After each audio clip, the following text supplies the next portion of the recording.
Bonjour à tous, bienvenue dans ce nouveau numéro d'Il était une photo.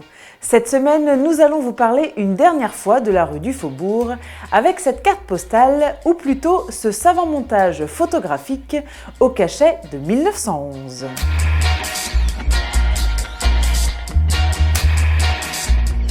Cette photo représente l'angle de la rue du Faubourg et de celle des Jardins, aujourd'hui rue du 8 mai, deux rues très commerçantes aux immeubles de rapport soignés.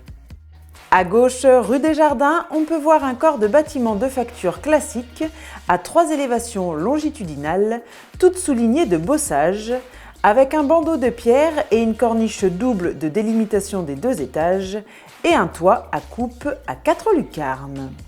À droite, après une construction urbaine aux lignes épurées, on peut apercevoir un immeuble fort intéressant de par son éclectisme architectural très représentatif d'une jeune Allemagne née en 1870 et en recherche d'un passé commun.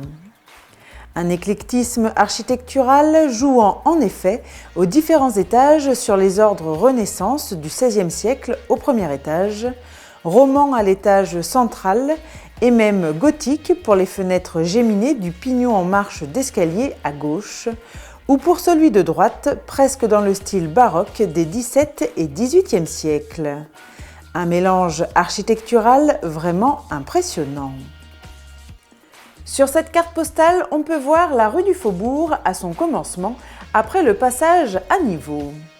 Elle fut réalisée par le célèbre photographe Nels en 1906 et met en scène des enfants, des badauds, des commerçants, mais aussi des chevaux à l'attelage, la cabane du garde-barrière et sans doute à gauche, une voiture de la malle-poste avec coffre à l'arrière.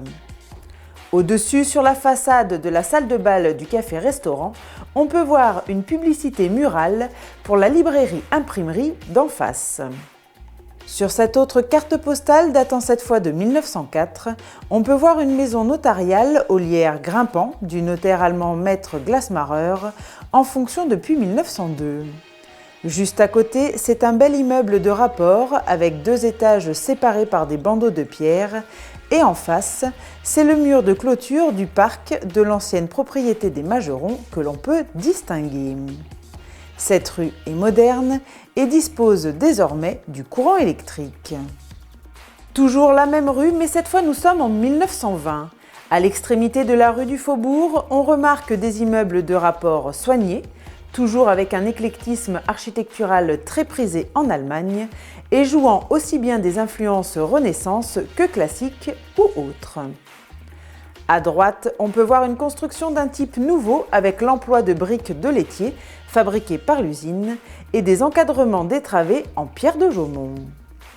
Dernière carte postale et pas des moindres puisqu'il s'agit d'une photographie datant du XXe siècle qui met en évidence la procession catholique de la Fête-Dieu célébrée en juin dans la rue du Faubourg en provenance de l'église de la ville haute catholique et patriote en direction de la ville basse plutôt allemande et protestante. La procession avance vers un reposoir, une sorte de support en forme d'autel, où on y dépose le Saint-Sacrement. En tête de ce cortège, il y a les petites communiantes sous l'autorité de l'une des religieuses enseignantes de Peltre, puis les enfants de chœur et 2 prêtres célébrants, précédant le prêtre officiant. Ce dernier est abrité par le dé porté par 4 personnes et il tient en main l'ostentoire contenant l'hostie consacrée. Derrière lui, on peut voir les notabilités, puis la foule, plutôt masculine, une foule de Français de cœur, patriotes et catholiques. Voilà, cette émission est terminée. Vous en savez maintenant un peu plus sur l'histoire de la rue du Faubourg au siècle dernier. La semaine prochaine, Il était une photo revient avec de nouvelles cartes postales et de nouveaux quartiers à découvrir. Alors, soyez au rendez-vous.